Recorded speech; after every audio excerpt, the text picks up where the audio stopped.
Chicken biryani, Ambur style chicken biryani எப்படி செய்கிறது அப்படின்னு பார்க்க போகிறோம். முதல்ல அதுக்கு தேவையான பொருள்லாம் என்னென்னு ஃபஸ்ட்டு பார்த்துக்குவோம். தேவையான பொருளெல்லாம் பார்த்துக்கிட்டிங்கன்னா, ஃபஸ்ட்டு நம்மளுக்கு தேவையான பொருள் வந்து சிக்கன் பார்த்துக்கிட்டிங்கன்னா ஒரு ½ அன் ஹவருக்கு முன்னாடியே ஊற வச்சு எடுத்து வச்சுருக்கோம். அடுத்து பார்த்துக்கிட்டிங்கன்னா சீரக சம்பா ரைஸ் தான் யூஸ் பண்ணணும். அதை யூஸ் பண்ணால் தான் ஆம்பூர் பிரியாணிக்கு நல்லாயிருக்கும். அதே ½ அன் ஹவருக்கு முன்னாடியே நம்ம ஊற வச்சு எடுத்து வச்சுக்கிட்டோம். நெக்ஸ்ட்டு பார்த்துக்கிட்டிங்கன்னா தயிர் நம்ம ஒரு கப் அளவுக்கு எடுத்துக்கிட்டோம். அப்புறம் ஒரு ரெண்டு வெங்காயத்தை கட் பண்ணி எடுத்துருக்கோம். அடுத்து 2 தக்காளியும் கட் பண்ணி எடுத்து வச்சுருக்கோம். அடுத்து 2 டீஸ்பூன் வந்து சில்லி பவுடர் எடுத்துருக்கோம். 2 டீஸ்பூன் லெமன் ஜூஸ் எடுத்துருக்கோம். 2 டீஸ்பூன் வந்து ஜிஞ்சர் கார்லிக் பேஸ்ட் எடுத்துருக்கோம். அப்புறம் வந்து நம்மளுக்கு இது வந்து 2 பட்டை, 2 லவங்கம், நம்மளுக்கு அந்த பாதாம் வேணும்னா இது போட்டுக்கலாம். அப்புறம் கொத்தமல்லி, புதினா, இது நமக்கு தேவையான அளவு எடுத்துருக்கோம். உங்களுக்கு கலர் வேணும் அப்படின்னு சொன்னீங்கன்னா நீங்கள் கலர் யூஸ் பண்ணிக்கலாம். இந்த கலர் பார்த்தீங்கன்னா அதிகமாக போட்டிங்கன்னா ரெட் கலரில் தெரியும். அதனால் கொஞ்சோண்டு எடுத்துகிட்டு தண்ணியில் கலந்து ஆரஞ்சு கலராக மாற்றிக்கோங்க. இப்போ நம்மளுக்கு தேவையான பொருளெல்லாம் ரெடி. இப்போ நம்ம பிரியாணி பண்ண போகிறோம். ஃபஸ்ட்டு இதில் பார்த்துக்கிட்டிங்கன்னா ஒரு 4 ஸ்பூன் ஃபஸ்ட்டு எண்ணெய் ஊற்றணும். எண்ணெய் எவ்வளோ அதிகமாக ஊற்றுறீங்களோ அவ்வளோ எண்ணெய் உங்களுக்கு நல்லா வரும். பிரியாணி அந்தளவுக்கு செம்ம டேஸ்ட்டாக இருக்கும். ஒரு 5-6 டீஸ்பூன் எண்ணெய் ஊற்றிக்கோங்க.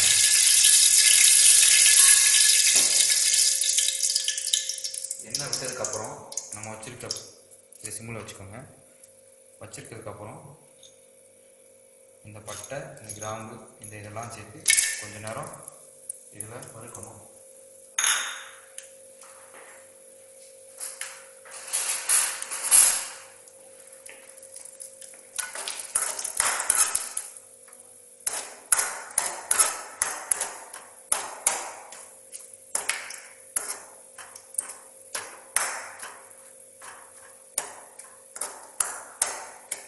இது வந்து மணத்துக்காண்டி நம்ம இது பண்ணுறோம்.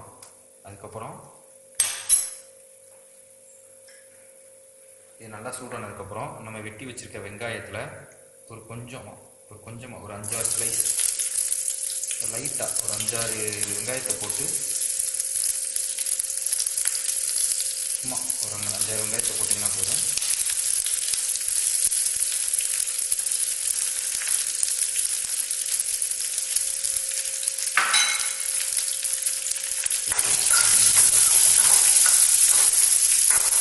இந்த வெங்காயம் வந்து அப்படியே பொன்னிறம் வர நம்ம ஃப்ரை பண்ணலாம். வெங்காயம்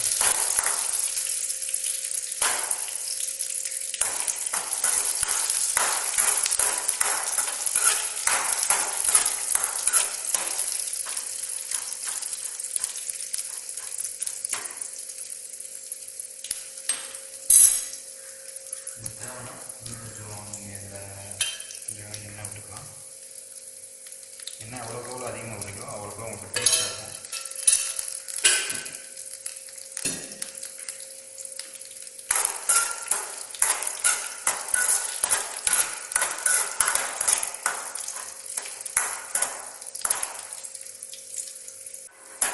இப்போ பார்த்துக்கிட்டிங்கன்னா இது வந்து நல்ல ஒரு கோல்டு கலரில் வந்துருச்சு. ஒரு நல்ல கோல்டு கலரில் வந்ததுக்கப்புறம் நம்ம என்ன பண்ணுறோம்,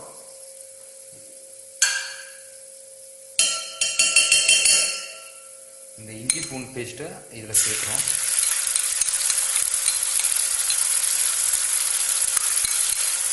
இந்த இஞ்சி பூண்டு பேஸ்ட்டு வந்து இந்த பச்சை வாசனை போகிற வரை நம்ம பண்ணணும். ஓகேவா?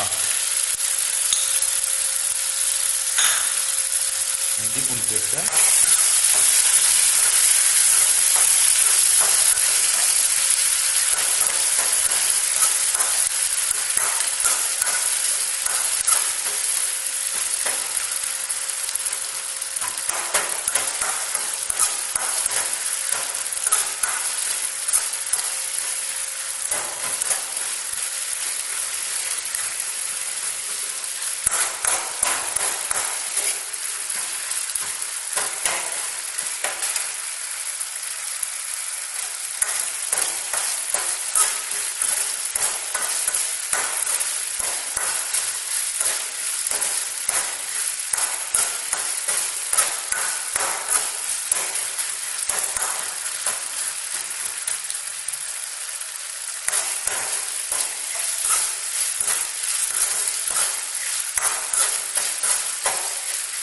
இது வெந்துட்டு இருக்கும்போது என்ன செய்யணும்னா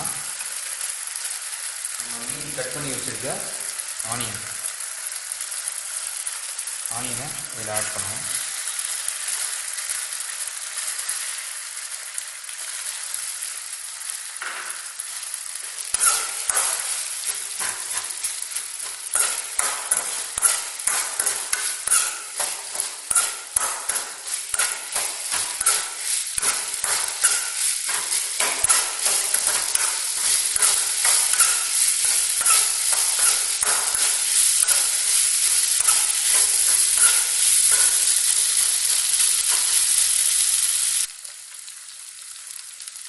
நெக்ஸ்ட்டு என்ன பண்ணணும்னா அந்த சில்லி பவுடரை 2 டீஸ்பூன் எடுத்துக்கோம் இல்லையா, அந்த சில்லி பவுடரை ஆட் பண்ணிக்கணும்.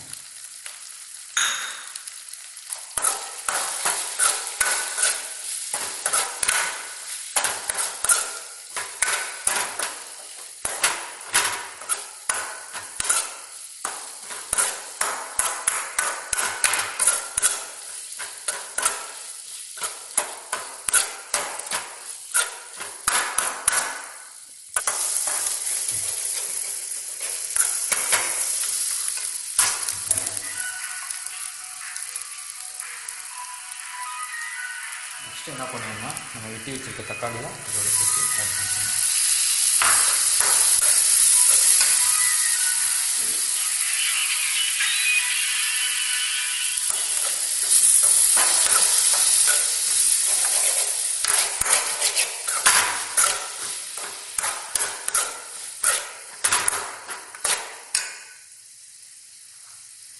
என்ன பண்ணணும் அப்படின்னு பார்த்தீங்கன்னா இது நல்லா ஜூஸ் ஆகிற வரை இதை கிண்டிகிட்டே இருக்கணும்.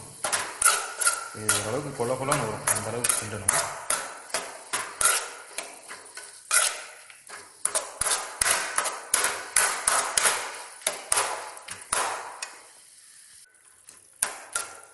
இப்போ பார்த்துக்கிட்டிங்கன்னா இது தக்காளி நல்லா கிரேவி மாதிரி நல்லா கொலன்னு வந்துருச்சு. இது வந்த பிறகு என்ன செய்யணும்னா நம்ம வெட்டி வச்சுருக்க சிக்கன் பீஸை இதோட ஆட் பண்ணணும்.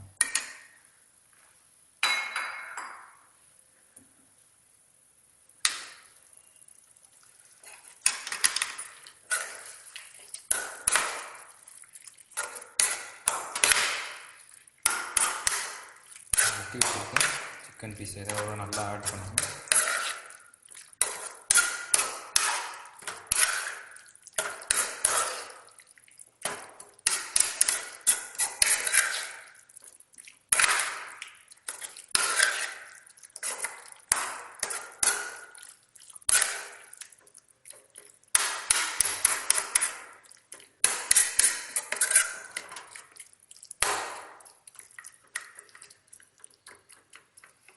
வெட்டி வச்சுக்க சிக்கன் பீஸை நல்லா ஆட் பண்ணிவிட்டு, ஆட் பண்ணதுக்கப்புறம் என்ன பண்ணணும் அப்படின்னா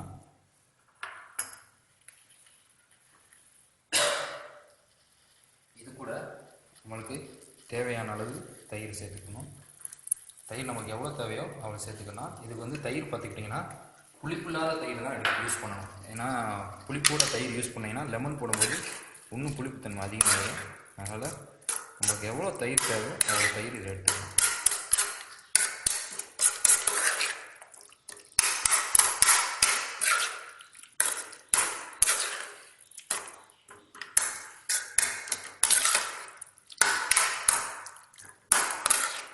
தயிர் சேர்த்த பின்னாடி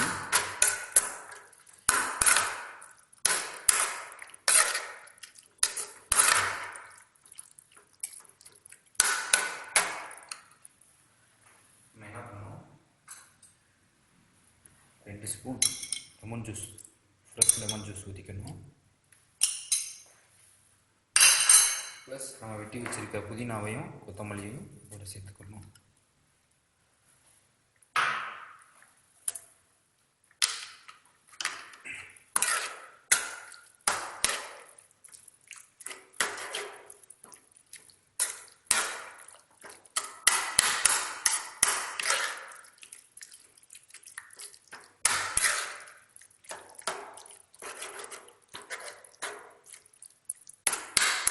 ஓகே, இப்போ எல்லாம் நல்லா கலந்துட்டு ஆட் பண்ணியாச்சு.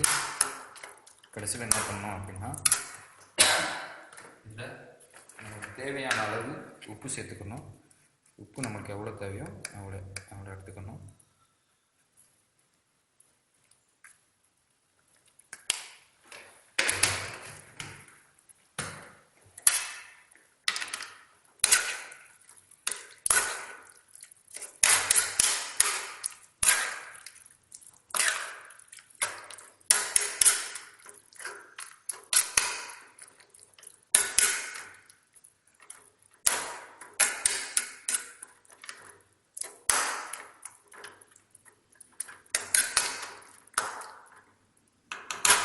வச்சுட்டு என்ன பண்ணணும் அப்படின்னா,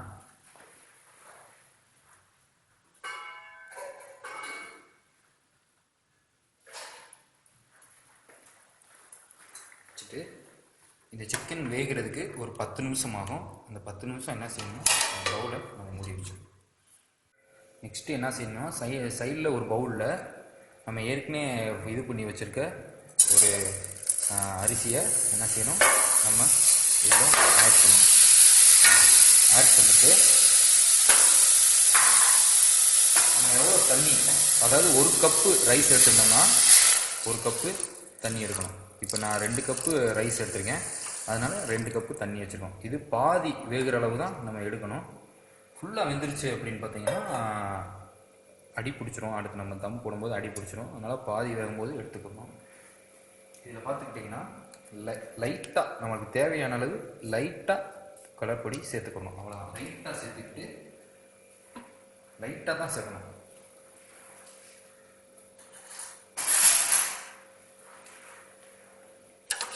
சேர்த்துட்டு நல்லா கிண்டி விட்டுறணும்.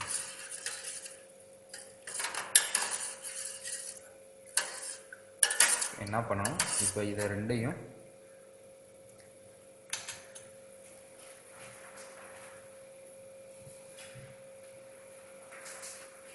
இப்போ இதையும் ஒரு 10 நிமிஷம் என்ன செய்யணும், நம்ம வேக விடணும்.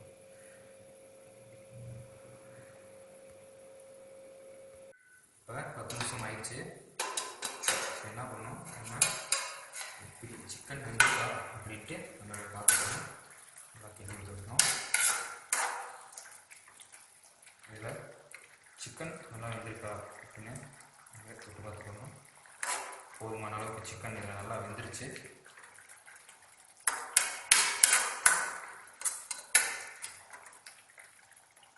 இதில் உப்பு பார்க்கணுமா இருந்தாலும் நீங்கள் இந்த டயத்தில் இதில் வந்து உங்களுக்கு உப்பு தேவையான அளவுக்கு எவ்வளோ இருக்குன்றதை நீங்கள் இந்த டயத்துலேயே செக் பண்ணிக்கணும். ஏன்னா குக்கரில் வச்ச பிறகு நம்ம அடுத்து இது பண்ண முடியாது. அதை பண்ணிக்கலாம். ஓகே, இப்போ இதை இப்போ 10 நிமிஷம் ஆயிடுச்சு. 10 நிமிஷம் ஆனதுக்கப்புறம் நம்ம பிரியாணி லைட்டாக ரைஸ் எப்படி அரவேக்காலில் வேக வச்சு நம்ம இப்படி எடுத்துக்கணும். இதில் லைட்டாக உங்களுக்கு தண்ணியாக இருந்தாலும் ஒன்றும் பிரச்சனை இல்லை, ஏன்னா நம்ம அடுத்து குக்கரில் தான் வைக்க போகிறோம். பட் வந்து எப்படின்னு பார்த்தீங்கன்னா, லைட்டாக இது வந்து சாப்பாடு வந்து லைட்டாக வெந்திருக்கணும். லைட்டாக அரவேக்காலில் இந்த மாதிரி அரவேக்காலில் இந்த மாதிரி வெந்திருக்கணும். அந்தளவுக்கு நீங்கள் வேக வச்சு எடுத்துக்கணும்.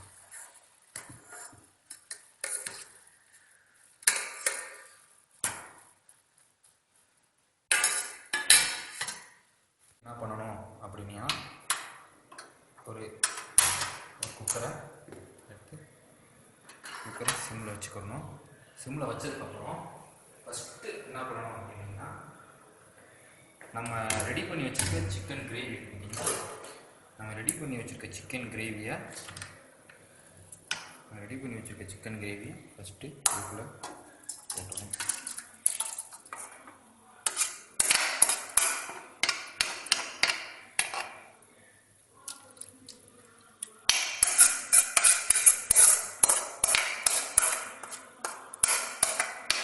ரெடி பண்ணி வச்சுருக்க சிக்கன் கிரேவியை இதுக்குள்ளே நல்லா இந்த மாதிரி வச்சுக்கணும்.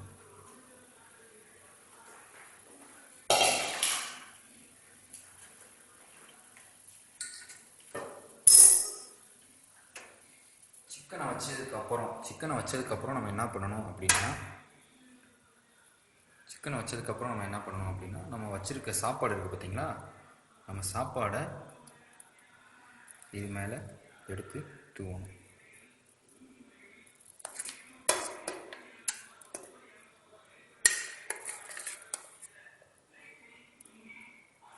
சாப்பாடு பார்த்தீங்கன்னா சாப்பாடு வந்து கிரேவியில் லைட்டாகவும் இருக்கணும், கீழவும் போயிடக்கூடாது. ஏன்னா கீழே உங்களுக்கு சாப்பாடு போயிருச்சு அப்படின்னா சாப்பாடு வந்து அடி பிடிச்சிரும். ஸோ என்ன பண்ணணும் அப்படின்னீங்கன்னா சாப்பாடமே கொஞ்சம் மேலே வச்சுக்கிட்டு கிரேவியை வந்து அதில் லைட்டாக அப்படி லைட்டாக நீங்கள் கிண்டி விட்டிங்கன்னா போதும்.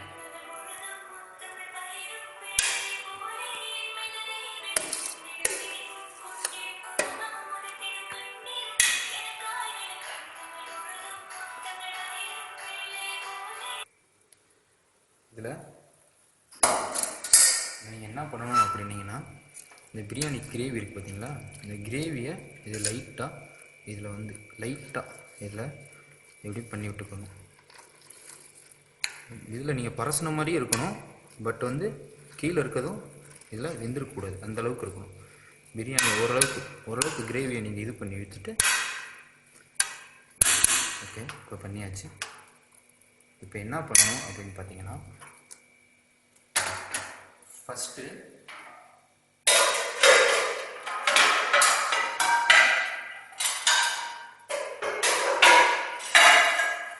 இந்த மாதிரி ஒரு பேன் வச்சுக்கணும். இந்த பேனை தான் ஃபஸ்ட்டு நீங்கள் சூடு பண்ணணும். இந்த பேன் சூடு பண்ணதுக்கப்புறம் இந்த பேன் மேலே இந்த குக்கரை இப்படி வச்சுக்கணும். ஓகே, பேன் மேலே நீங்கள் வச்சுக்கணும். வச்சுட்டு இதை ஒரு மூடி போட்டு மூடிடுங்க. பேன் வந்து எப்படின்னு பார்த்தீங்கன்னா பேன் வந்து எப்பயுமே சிம்மில் தான் இருக்கணும். பேன் சிம்மில் இருந்தால் தான் கரெக்டாகும் நம்மளுக்கு. ஓகேவா? இப்போ என்ன பண்ணணும்,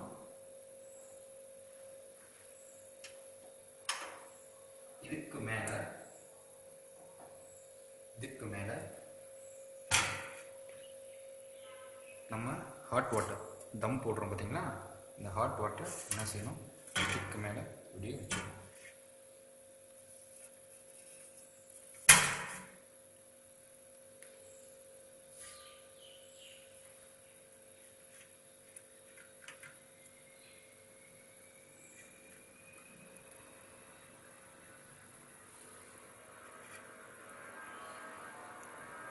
ஓகே, இதை வந்து என்ன செய்யணும் அப்படின்னு பார்த்தீங்கன்னா இதுதான் ஸ்டெப்ஸு. இதை வந்து என்ன பண்ணணும் அப்படின்னா கரெக்டாக ஒரு 10 நிமிஷம், ஒரு 15 நிமிஷம் இதை சிம்மில் வைக்கணும்.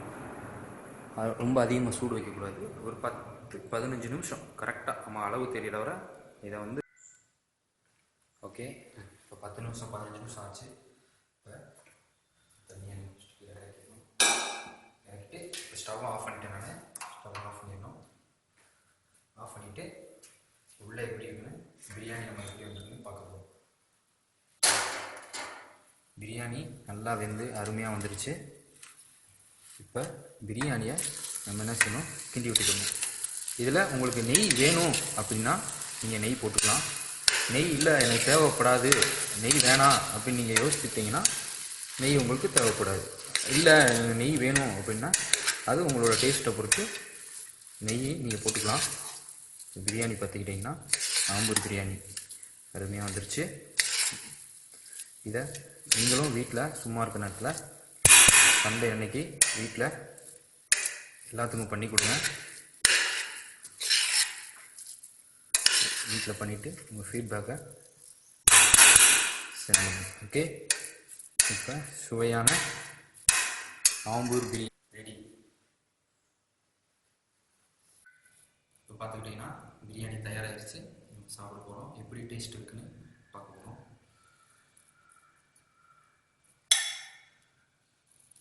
ஓகே, பிரியாணி சாப்பாடுலாம் நல்லா வந்திருக்கு, கறியும் நல்லா வந்திருக்கு. டேஸ்ட் ஃப்ளேவர் செம்மையாக இருக்குது. பிரியாணி அரிசி நல்லா வந்திருக்கு. சிக்கன் நம்ம ஊற வச்சுட்டதுனால சிக்கனும் செம்மையாக இருக்குது. ஓகே, நீங்களும் இந்த ஆம்பூர்